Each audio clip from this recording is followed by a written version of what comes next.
अभी दिख रहा है क्या बेटा?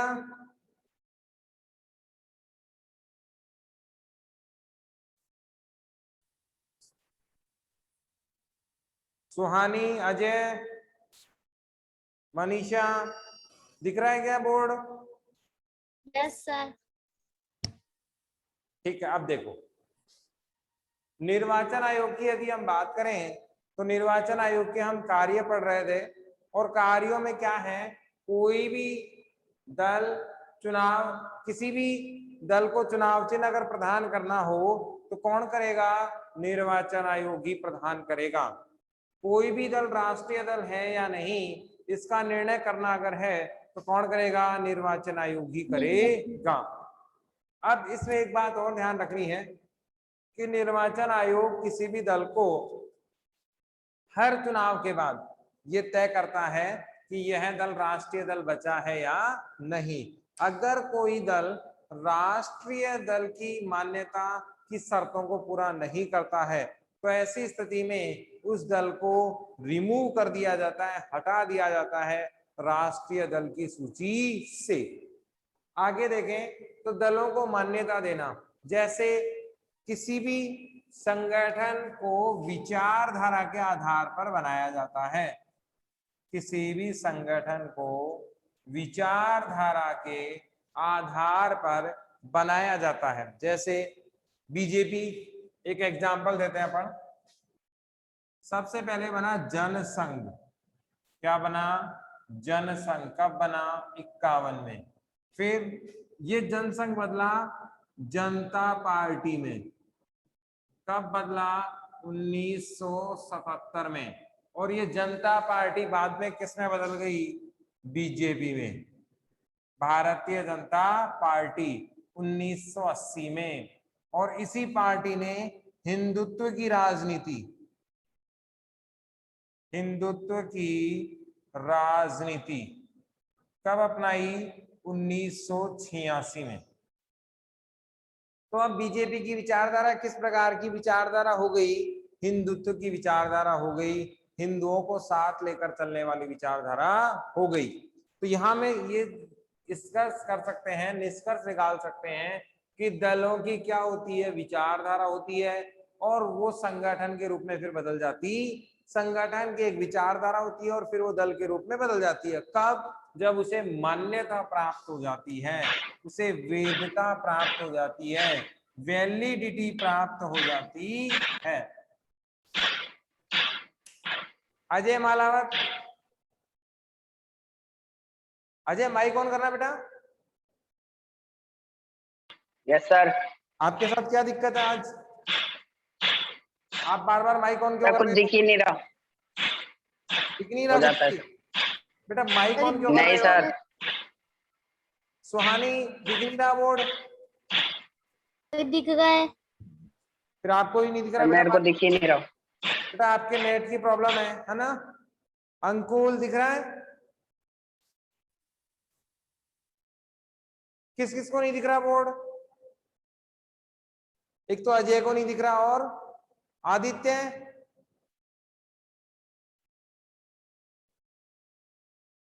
आदित्य आवाज आ रही है? दिख रहा है बोर्ड बेटा?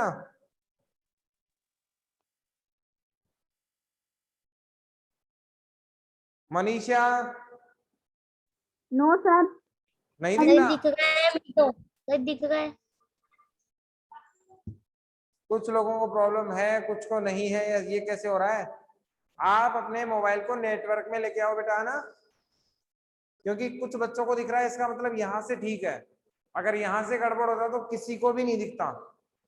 कुछ बच्चों को दिख रहा है, इसका मतलब यहाँ से कोई दिक्कत नहीं है। आप अपने नेटवर्क को सही कर, हाँ, सही जगह पे सेट करेंगे, मोबाइल को थोड़ी जगह चेंज करेंगे तो शायद प्रॉपर नेटवर्क आ जाए। तो दलों को मान्यता देने का काम भी कौन करता है? निर्वाचन आयोग करता है, और फिर वो वैलिडिटी के साथ लागू हो जाते हैं।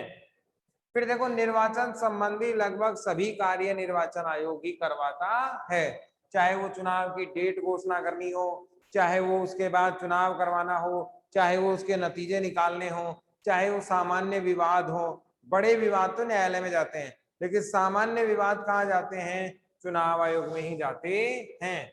आचार संहिता को लागू करना, है ना, लागू करवाना, ये भी काम इसका है। प्रशासन को चलाना, प्रशासन को चलाने का मतलब जैसे ही निर्वाचन की घोषणा होती है, जैसे ही चुनावों की क्या होती है, घोषणा होती है, वैसे ही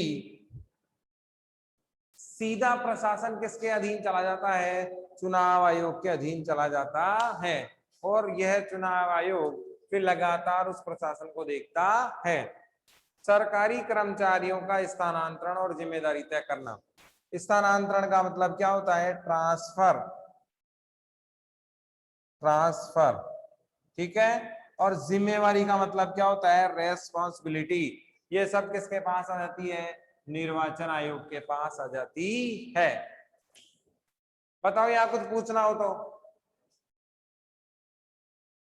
यहां तक कोई सवाल पूछना है क्या? नो सर, ठीक है। अगला बिंदु है चुनाव सुधार के लिए क्या क्या किया जाए। सवाल लिखो, चुनाव सुधार के उपाय लिखें।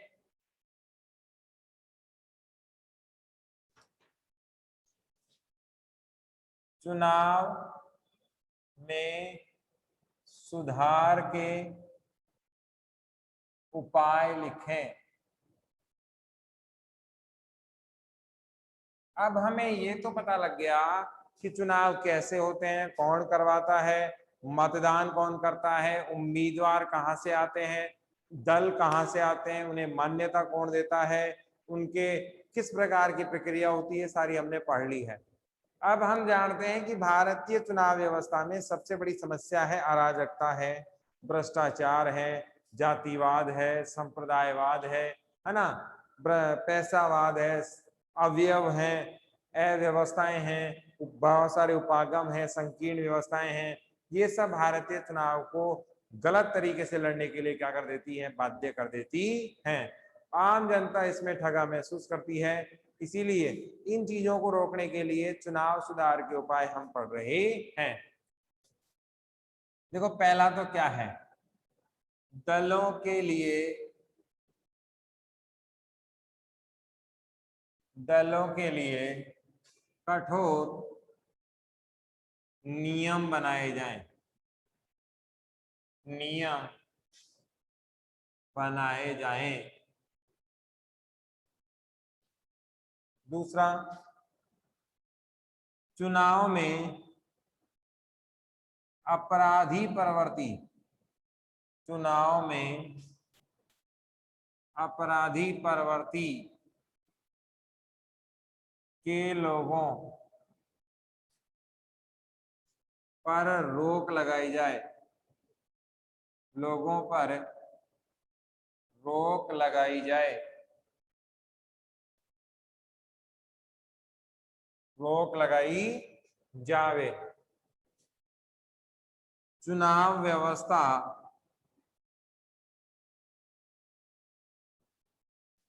को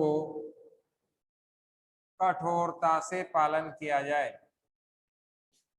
कठोरता से पालन किया जाए।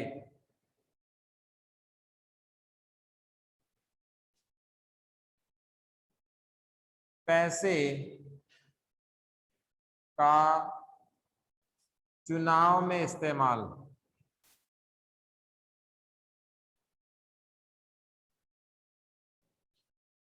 निश्चित मात्रा में ही किया जाए, निश्चित या निर्धारित मात्रा में ही किया जाए।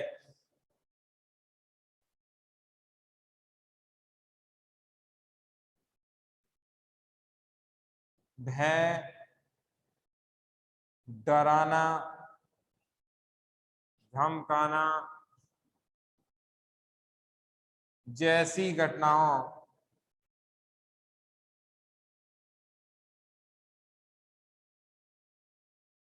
के होने पर कड़ाई से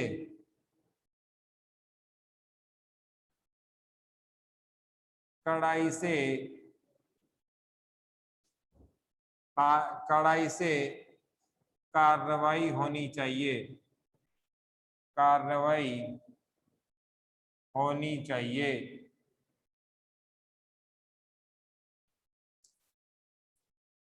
चुनाव में जाति आधार, चुनाव में जाति आधार, भाषावाद, क्षेत्रवाद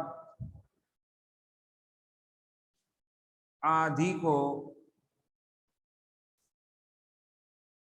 100% निषेध किया जाए, निषेध किया जाए।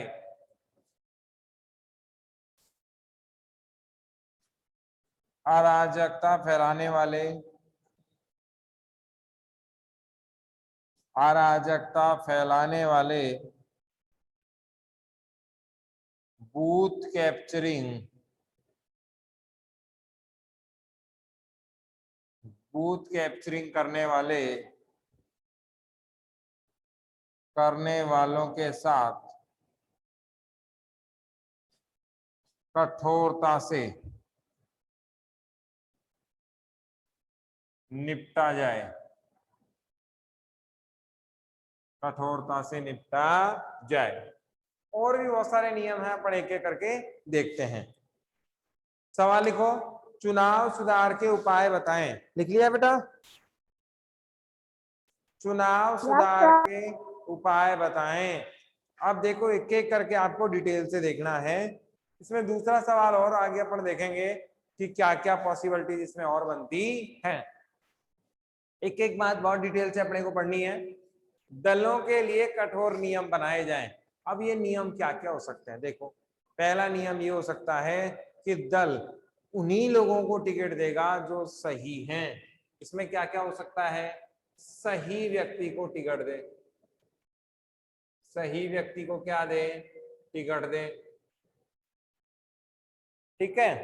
गलत तरीके से चुनाव जीते हुए व्यक्ति को, गलत तरीकों से चुनाव जीते व्यक्तियों, ठीक है, उन पर क्या लगा दें? प्रतिबंध लगा दें, निषेध लगा दें।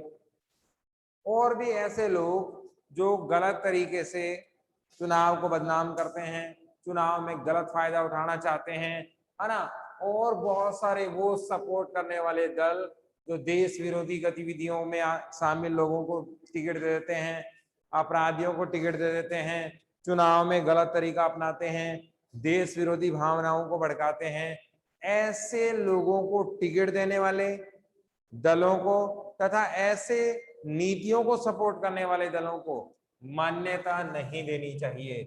इन दलों के खिलाफ क्या करने चाहिए? कठोर कार्रवाई करनी चाहिए। अब देखो, दलों के विरुद्ध यदि हमने कार्रवाई कर दी तो व्यवस्था बहुत बढ़िया हो जाएगी। क्यों? मामला कहां से आ रहा है? दलों से ही आ रहा है, क्योंकि दल किसमें भाग लेते हैं? चुनाव में।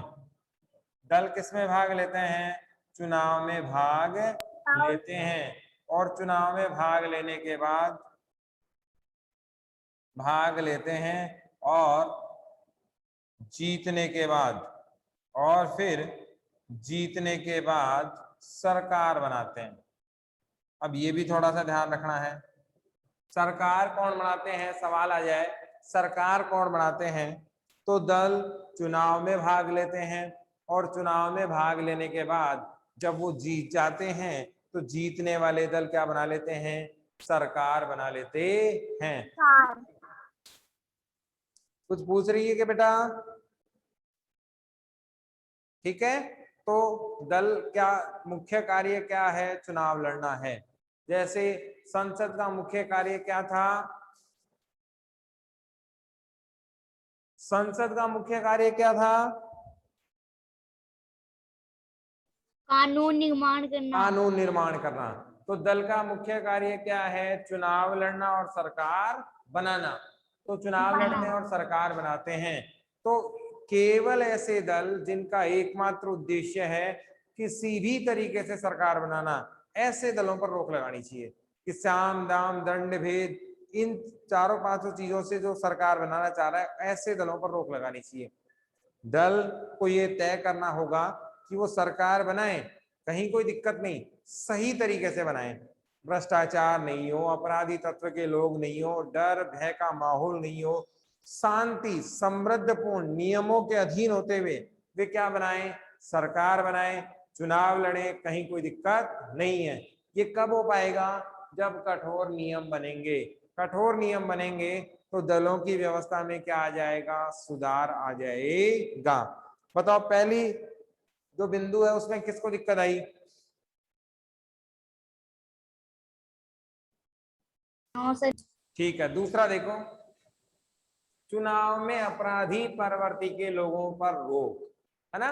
अभी एक समिति बनी थी, उसमें ये कहा गया कि ऐसे लोग जो चुनाव में अपराधी प्रवृत्ति के होते हैं, अपराधी बैकग्राउंड के होते हैं या खुद अपराधी होते हैं, अपराधियों से साठगांठ रखते हैं, उन लोगों को अपराध करने के बाद या जो अपराधी प्रवृत्ति के लोग हैं, उन लोगों को चुनाव में शामिल नहीं होने देना चाहिए। कैसे कि अगर अपराधी कहाँ आ जाते हैं, चुनाव में लड़कर सरकार में आ जाते हैं, कहाँ जाते हैं, सरकार में, तो ये क्या करेंगे, नियमों का क्या उठाएंगे, फायदा उठाएंगे। क्या उठाएंगे, फायदा उठाएंगे, और अपने खिलाफ कोई भी ये कार्रवाई होने ही नहीं देंगे, है कि नहीं है। जैसे मान लो ये मारकर क्या है, एक अपराधी है, ये मारकर क्या है, अपराधी है, इसने चुनाव लड़ा, चुनाव लड़ने के बाद ये जीत गया, जीतने के बाद सांसद बन गया, सांसद बनने के बाद मंत्री बन गया। अब ये जेल जा सकता है क्या? नहीं, बहुत कम चांस बनते हैं किसी भी मंत्री और नेता के जेल जाने के। ऐसा नहीं है कि नहीं जाता, जाते हैं, लेकिन चांस बनते हैं कम। अब ये क्या करेगा, सरकार में आने के बाद नियमों को क्या उठाएगा, फायदा, और जो अपने खिलाफ थे, जो इसके क्या थे, खिलाफ थे, चाहे वो सबूत हो, चाहे वो गवाह हो, इन सब को ये नष्ट करने की कोशिश करेगा, क्योंकि अब तो इनके पास ताकत आ गई।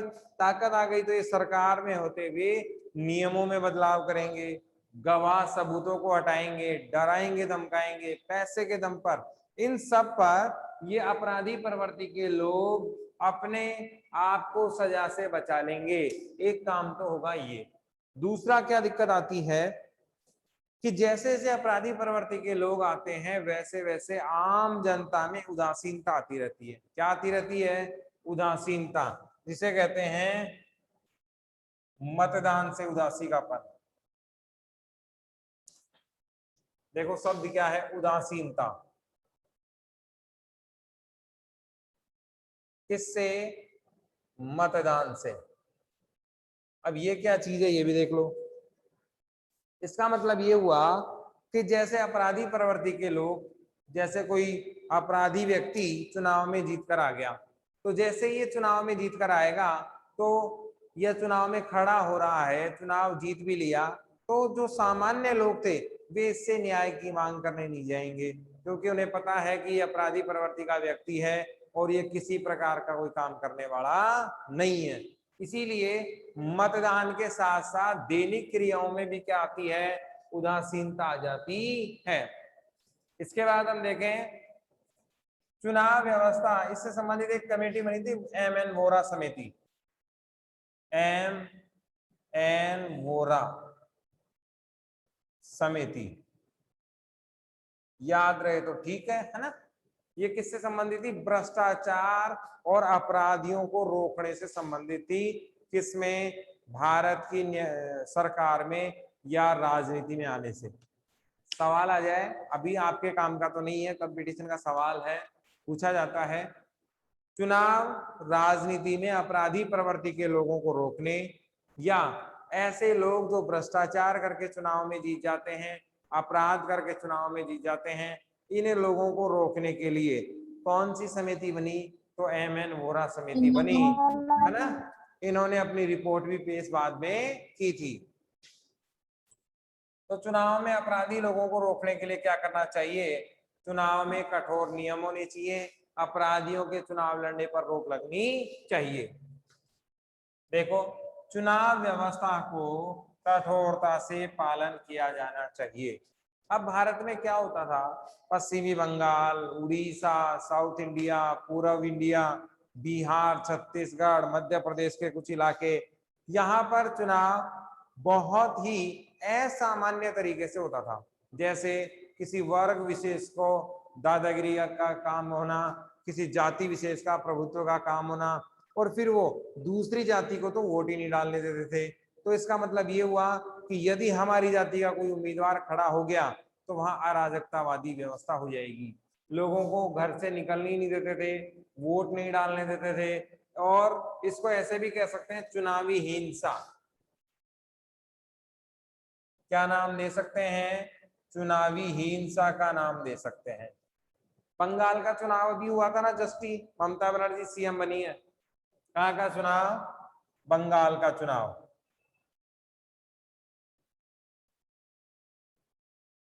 आप देखें, बंगाल के चुनाव में भयंकर राजनीति हिंसा हुई, एक दूसरे पर लांछन लगाए गए, भाषा की मर्यादाओं को नीचे किया गया, एक दूसरे को निम्न स्तर के शब्द इस्तेमाल किए गए, एक दूसरे पर हमले हुए।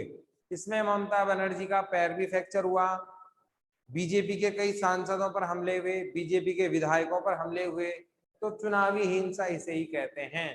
चुनाव में मतदान के दौरान होने वाली हिंसा क्या कहलाती है? चुनावी हिंसा कहलाती है। और इसका ताजा उदाहरण कहाँ है? बंगाल में है। दूसरा उदाहरण हमें कहाँ देखने को मिलता है? साउथ इंडिया में। साउथ इंडिया में। अपने यहाँ कहाँ? महाराष्ट्र है ना, मिडिल इंडिया में भी। मिडिल इंडिया में भी ऐसे भाग होते हैं कई। छत्तीसगढ़ है, यहाँ पर पूरे बूथ के बूथ पे ही क्या हो जाती है? हिंसा हो जाती है। बिहार भी इसका प्रमुख उदाहरण है। तो चुनाव व्यवस्था ऐसी की जाए, कठोर नियम बनाए जाएं, आर्मी की व्यवस्था की जाए, वहां लोकल पुलिस नहीं हो। इससे फायदा क्या होगा? जैसे मान लो जयपुर में चुनाव हो रहे हैं, और जो चुनाव कराने वाले व्यक्ति हैं वो भी कहाँ के हैं? जयपुर के ही हैं। तो बताओ, क्या चुनाव निष्पक्ष हो पाएगा क्या?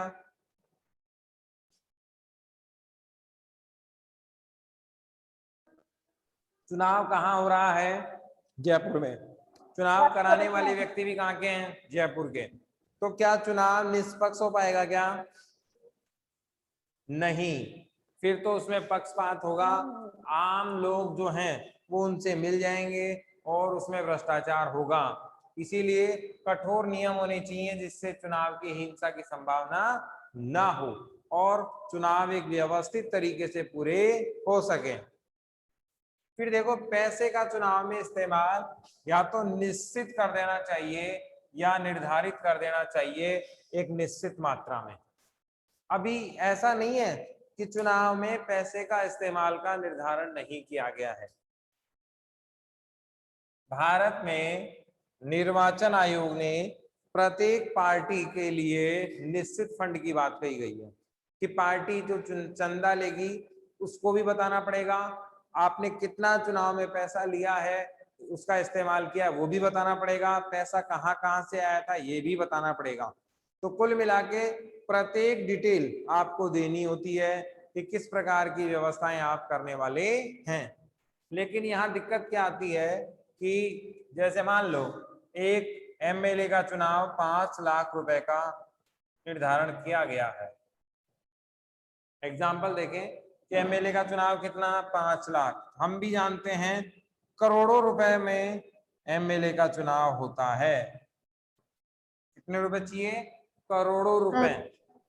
5 लाख तो पर डे खर्चा होता होगा, इतनी गाड़ियां, पोस्टर, सोशल मीडिया, है ना, खाना खिलाना होता है ना, बड़ी बड़ी रैलियां होती हैं, टेंट हाउस आते हैं, पैसे बांटे जाते हैं, शराब बांटी जाती है। ये सारे चुनाव में होने वाले खर्च हैं और इन खर्चों पर नियंत्रण होना ही चाहिए। अब इसमें नुकसान क्या है कि आम आदमी, गरीब आदमी चुनाव नहीं लड़ पाता है। ये सबसे बड़ी समस्या इसकी हो जाती है। फिर क्या होता है पैसे के दम पर एक जो उचित उम्मीदवार होता है उसको चुनाव से बाहर कर दिया जाता है। जो पैसे वाला होता है ना, वो आम जनता में दुनिया भर का पैसा देता है और उस पैसे के कारण, या यूं कहें उसके कारण, सबसे ज्यादा प्रॉब्लम्स उनको आती है जो गरीब आदमी है। और उन गरीब आदमियों के साथ अन्याय होता है, क्योंकि लोकतंत्र में सभी को क्या दिया गया है, अधिकार दिया गया है कि प्रत्येक व्यक्ति क्या करे, अपने लिए मतदान कर सकता है, लोकतंत्र में भाग लेने के लिए चुनाव लड़ सकता है। तो पैसे का चुनाव में इस्तेमाल निश्चित या निर्धारित मात्रा में होना चाहिए। अगर कोई व्यक्ति आवश्यकता से ज्यादा पैसा इस्तेमाल करता है तो ऐसी स्थिति में उसके साथ क्या करना चाहिए, रोक लगा देनी चाहिए। भविष्य में चुनाव ना लड़ सके इसमें प्रतिबंध होना चाहिए और ऐसी व्यवस्थाएं भी करनी चाहिए जिससे वो पार्टी की टिकट भी ना ले सके, है ना। भय, अगला देखो, डराना धमकाना, भय व्याप्त करना, जैसी घटनाएं होने पर कठोरता से कार्रवाई होनी चाहिए। अब ये क्या है, अपराधी प्रवृत्ति, इसे क्या कहते हैं, अपराध। और इस घटना को होने पर क्या कहते हैं, अपराधीकरण। क्या कहते हैं, अपराधीकरण। तो ऐसे व्यक्ति जो अपराधीकरण में शामिल हैं, अपराध की घटनाओं को क्या देते हैं, अंजाम देते हैं, अपराध की घटनाओं को लागू करते हैं, ऐसे लोगों को चुनाव से बाहर निकाल देना चाहिए और इनके खिलाफ कठोर कार्रवाई होनी चाहिए। चुनाव जीते जातीय आधार पर, चुनाव जातीय आधार पर, भाषा आधार पर, क्षेत्रवाद पर नहीं होना चाहिए। जैसे अगर कोई जाट बाहुल्य क्षेत्र है, ब्राह्मण बाहुल्य क्षेत्र है, तो वहां पर जो सांसद होगा, मंत्री होगा, वो कौन होगा, ज्यादातर जाति होगा, ज्यादातर ब्राह्मण ही होगा। ऐसा क्यों किया जाता है, इसलिए किया जाता है ताकि वहां पर आसानी से क्या मिल सके, उन्हें मत मिल सके और वो पार्टी को जिता सके। तो भारत में चुनाव में सबसे बड़ा रोल किसका होता है, जाति का। इस व्यवस्था को क्या कहते हैं, जातिवाद। क्या कहते हैं, जातिवाद। जब चुनाव में ज्यादा रोल किसका आता है, भाषा का, तो इसे क्या कहते हैं, भाषावाद। और जब किसी क्षेत्र विशेष का रोल इसमें आ जाता है तो इसे कहते हैं क्षेत्रवाद। सवाल आ जाए, जातिवाद किसे कहते हैं, जब किसी जाति विशेष का या किसी भाषा विशेष का या क्षेत्र विशेष का रोल आता है तो इसे जातिवाद, भाषावाद और क्षेत्रवाद कहते हैं। किसी विशेष जाति का चुनाव में बहुत बड़ा रोल होना या अपनी विशेष जाति को ध्यान में रखकर चुनाव लड़ना क्या कहलाता है, जातिवाद कहलाता है। इस पर भी रोक होनी चाहिए। जैसे एक एग्जांपल मैं आपको देता हूं, है ना। जातिवाद में मराठा, ये क्षेत्रवाद का उदाहरण है। भाषावाद में कोंकणी, गोवांती, गुजराती। फिर देखें जातिवाद का, तो दलित, पिछड़े, सामान्य, है ना, इनमें भी अलग अलग फिर कास्टें आ जाती हैं।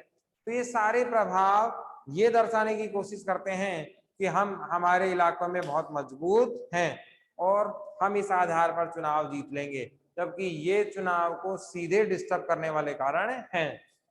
अराजकता, अराजकता को हिंसा कह सकते हैं। क्या कह सकते हैं, हिंसा। अराजकता का दूसरा नाम क्या है, हिंसा है। बूथ कैप्चरिंग, लिख लो, बूथ कैप्चरिंग किसे कहते हैं, सवाल लिख लो, बूथ कैप्चरिंग किसे कहते हैं, अवैध तरीके से मतदान को पूरा करवाना या बूथ पर अवैध अतिक्रमण कर लेना क्या कहलाता है, बूथ कैप्चरिंग कहलाता है। आपने मतदान की पेटियों का नाम सुना, मतदान पेटियां बक्से टाइप होती हैं, अभी तो नहीं चलती, सरपंचों के चुनाव में भी ईवीएम आ गई। ऐसा एक बॉक्स होता है, उस बॉक्स को ही उठा के ले जाते हैं और फिर अपने मनमर्जी को उम्मीदवार को वोट डाल देते हैं और वापस रख जाते हैं। इसे क्या कहा जाता है? बूथ कैप्चरिंग कहा जाता है। बूथ पर अवैध कब्जा कर लेना क्या कहलाता है? बूथ कैप्चरिंग कहलाता है। बताओ बेटा क्या पूछना है? टाइम कंप्लीट हो गया, जल्दी बताओ। कुछ नहीं सर। ठीक है, थैंक यू। सर नहीं पूछना।